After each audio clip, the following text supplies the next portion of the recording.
Bonjour tout le monde, alors aujourd'hui, troisième partie, suite et fin de mon piège à moustiques. Aujourd'hui on va voir comment installer et régler le kit de CO2. Auparavant, j'étais parti quelques jours et donc j'ai fait une nouvelle capture et on regarde ça tout de suite et ensuite on entrera dans le vif du sujet. Allez, on y go! Bon, je suis parti 5 jours et je viens de cryogéniser mes petits moustiques afin qu'il n'y en ait plus aucun qui soit gaillard et tout. Et donc, on va les compter au bout de 5 jours, ça fera une meilleure moyenne, quoi.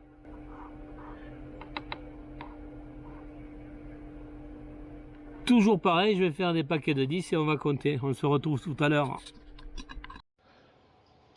Là, donc, comme il y avait un tout petit peu de vent à l'extérieur, j'ai préféré rentrer pour éviter de mettre des moustiques partout et avoir du mal à les comptabiliser. Si on regarde, on se retrouve avec 10 rangées. Et là, si on regarde, 1, 2, 3, 4, 5, 500.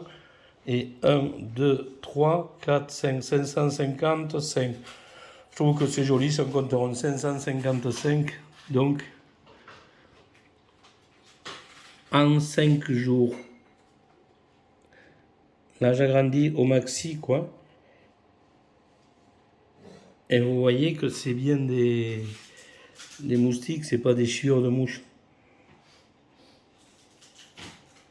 Donc voilà, il y en a certains qui sont recroquevillés les uns sur les autres parce qu'ils ont 5 jours, quoi. Donc voilà.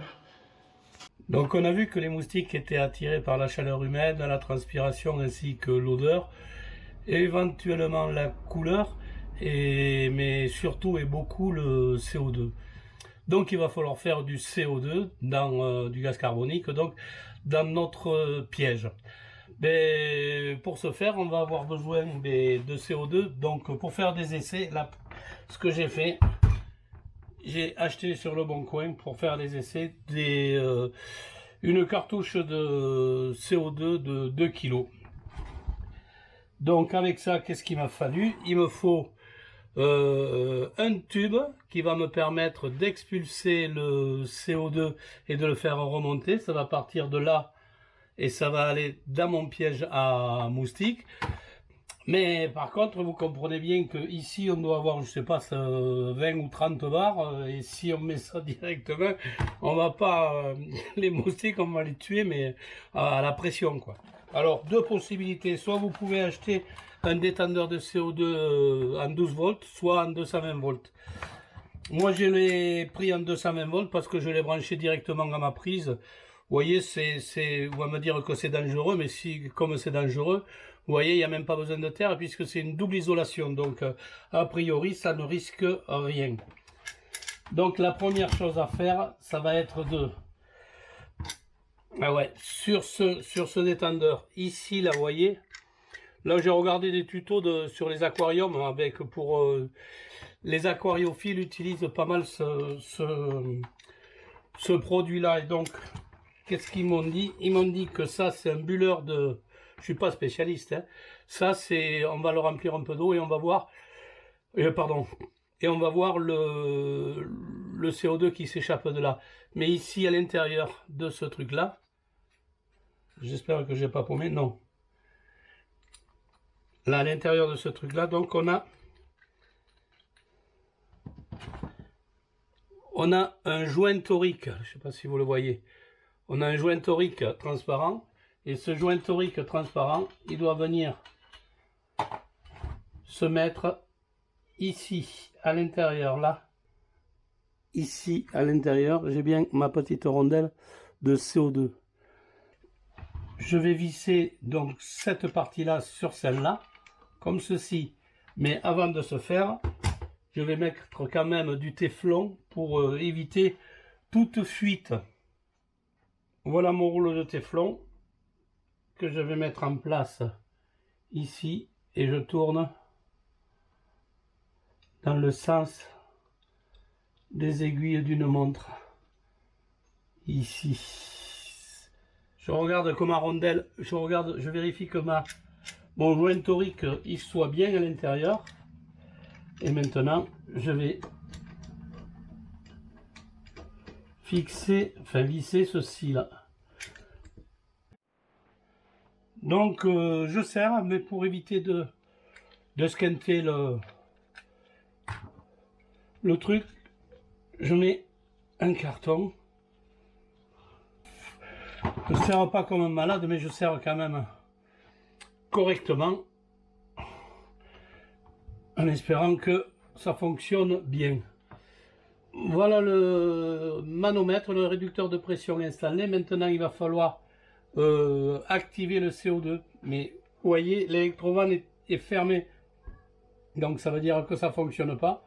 Pour que ce soit tout le temps en marche et qu'on n'ait pas de problème, ce que je fais avec un collier Colson, ça me permet d'avoir la bouteille l'extincteur toujours ouvert.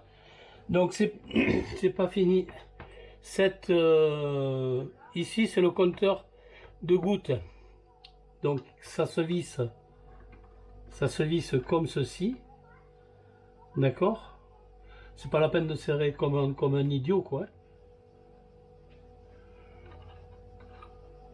On va rajouter quelques gouttes d'eau ici, là-dedans. Donc voilà, j'ai rajouté de l'eau ici. On peut voir qu'en ouvrant la vanne, on a du CO2 qui sort, donc avec toutes ces bulles. On s'aperçoit donc que ça fonctionne. Et maintenant, on met le capuchon. Donc maintenant, on le serre doucement. Pas comme un taré pour éviter de flinguer sur du plastique et sur du matériel chinois, hein. Donc on va essayer de faire attention un peu à tout ça, quoi. Et ensuite, maintenant, ici c'est je prends mon tuyau, c'est du 4-6 transparent, on trouve ça en jardinerie. Je mets le tuyau ici. Et maintenant, je visse le dessus. Voilà, comme ça peut plus s'enlever. Et par ce truc là, ici, en ouvrant, je vais avoir du gaz carbonique qui sort là, quoi.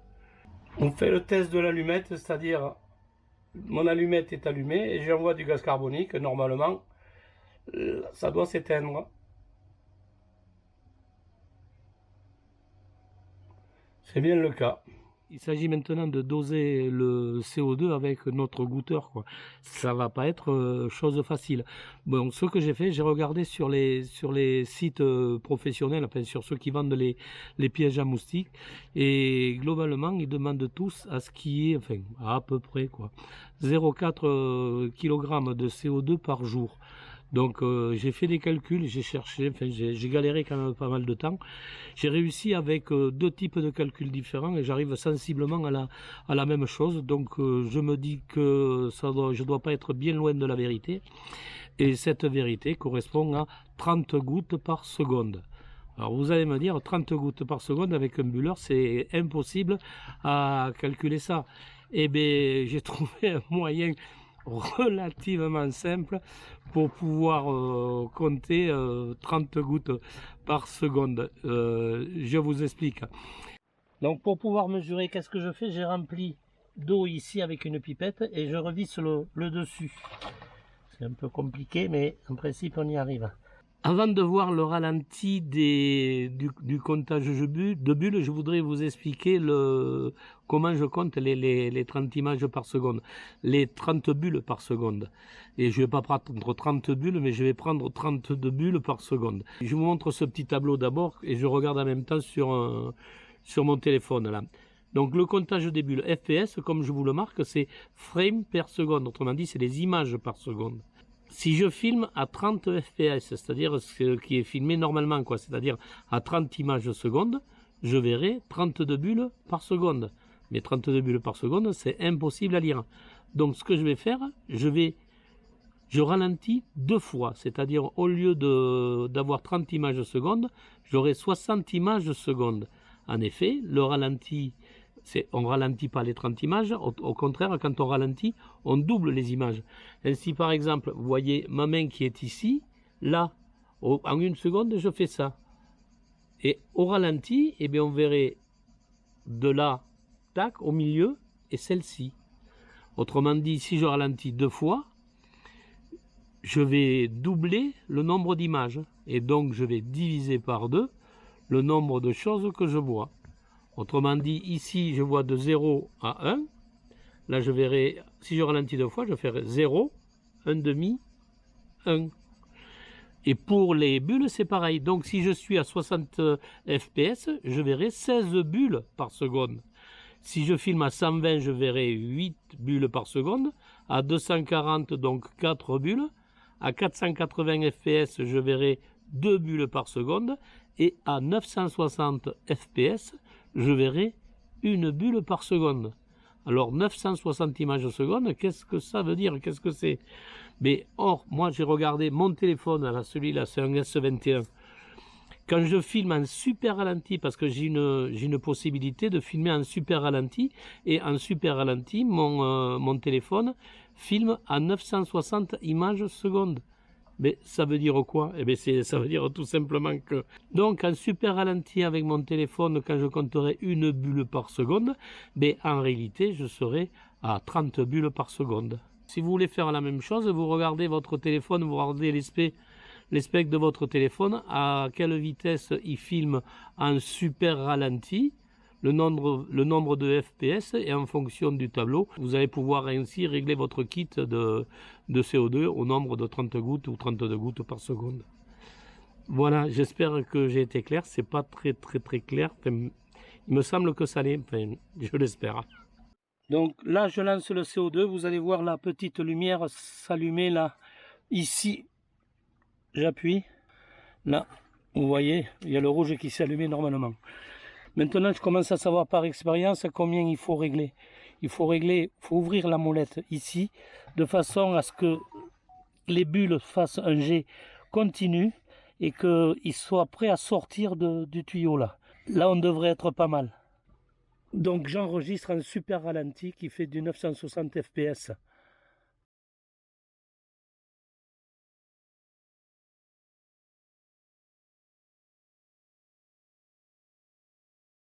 Là, je suis à 30 gouttes par seconde. Vous voyez, on a l'impression d'un jet continu et on fait des bulles en haut. Donc, si vous tournez à peu près à ça, on sera dans les clous à 0,4 kg de CO2 par jour. C'est un moyen empirique, mais c'est le seul que j'ai trouvé. Et ça marche pas trop mal parce que la bonbonne ne se vide pas en 2 jours, mais on est bien dans là, je suis à 18 ou 19 jours, donc c'est quand même pas mal quoi, de cette bouteille de 2 kg. Donc vous avez vu l'ensemble, hein. Ici donc j'ai le tuyau qui passe là, qui suit le long, qui va ici, qui rentre dans la boîte et qui va ressortir ici, à côté de l'aspiration une fois qu'on l'aura mise. D'accord? Je referme l'ensemble, je remets bien comme il faut. Je regarde avec les taquets, je fais rentrer de tous les côtés, je regarde est-ce qu'il n'y a pas d'espace là. Là c'est bon. Ici, ça c'est un tuyau qui fait 4-6, donc ici pour être plus en sécurité, j'ai percé à 7. Donc j'ai mon piège à moustiques que j'installe ici. Je sais pas si vous voyez, mais ici j'ai mis le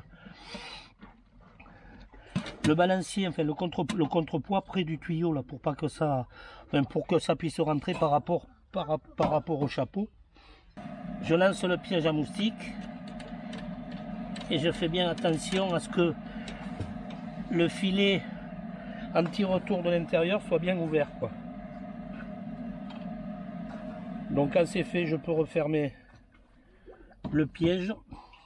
Ici par rapport au trou, je fais bien attention à sortir et à être dans le bon axe. Mon tuyau de CO2 dépasse de l'ensemble. Alors ce qui va se passer, on a le CO2 qui va arriver ici, donc les moustiques devraient être attirés ici, et donc comme les moustiques ne restent pas en stand-by, ils vont ici et quand ils seront dessous, ben, ils seront aspirés. Je vérifie à ce que la trappe s'allume et se ferme correctement. Mais quand c'est fait, ben, je peux tout relancer. Et c'est parti. Bon, il s'agit maintenant de savoir et de connaître la consommation. Enfin, la consommation, on la connaît puisque de notre kit CO2. Notre kit CO2, sur tous les sites, globalement, il considère qu'il faut 0,4 kg de CO2 par jour. 0,4 kg de CO2 par jour. Mais regardez, je vous mets ce tableau en écran et moi je regarde et je vous explique en faisant pareil sur mon tel là ici. Donc j'ai installé une bouteille de CO2 de 2 kg. J'utilise 0,4 kg de CO2 par jour. C'est ce que préconisent tous les sites. Je vous rappelle que 0,4 kg par jour correspond chez nous à 30 gouttes par seconde. Donc la bouteille, si elle fonctionne H24, ça va faire 2 kg divisé par 0,4 égale 5 jours. D'accord? Moi, je ne le fais fonctionner que 12 heures par jour. Donc, je vais doubler la durée. Et donc, ce qui va me faire une durée de 10 jours. Ma bouteille de CO2 à l'état, si je fais rien de plus, elle va me durer 10 jours. Donc maintenant, qu'est-ce que je fais? Je programme ma prise intelligente. Ma prise intelligente, je la programme de telle façon que j'émets du CO2 de 9h30 à 18h et de 20h30 à 22h30. Pendant ces plages-là, mon CO2 va fonctionner 10 minutes et ensuite s'arrêter 10 minutes. Fonctionner 10 minutes, s'arrêter 10 minutes. Ce qui revient à dire qu'elle va fonctionner une fois sur deux. Il va me manquer une plage horaire, comme vous pouvez le voir, la plage horaire qui est la plage 18-20h30. Cette période 18h-20h30 est assez importante parce que c'est là que les moustiques communs sortent et que les moustiques tigres ont plutôt tendance à rentrer. C'est-à-dire il y a énormément de moustiques pendant cette période-là. Et donc pendant cette période-là, je fais tourner mon CO2 tout le temps. Je ne fais pas de pause 10 minutes, je le fais tourner tout le temps. Ce qui revient à dire que si vous regardez, je divise pas par deux, puisque j'en ai un peu plus par-ci, un peu plus par-là, mais globalement, je divise presque par deux, quoi. On pourra dire donc que si je divise le temps encore par deux, et que je double la durée, donc ma bouteille va me faire donc une vingtaine de jours, quoi. Donc ma bouteille va me faire une bouteille de 2 kg va me faire donc une vingtaine de jours. Et par ce même système, donc une bouteille de 5 kg me fera à peu près 50 jours, 45-50 jours. Voilà, j'espère avoir été suffisamment clair et explicite. Donc voilà pour la consommation de CO2. Voilà, la vidéo sur la trilogie de mon piège à moustiques se termine. J'espère que ça vous aura plu. Je pense que ça vous a plu parce que sur les 2 premières vidéos, j'ai fait énormément de vues. J'ai eu beaucoup de nouveaux abonnés. Je remercie d'ailleurs toutes les personnes qui se sont abonnées à ma chaîne. Mais le piège à moustiques n'est pas le but principal de ma chaîne. C'était un petit tuto pour permettre de mieux vivre à l'extérieur de chez soi et également dans son potager, ce qui est réellement mon cas, quoi. Donc maintenant mes vidéos vont repartir sous le potager avec tout le temps mes trucs et astuces. Bon, j'espère que vous ne vous désabonnerez pas. J'espère que vous avez aimé cette vidéo. J'espère que vous porterez bien. Sur ce, portez-vous bien et bye bye les gens.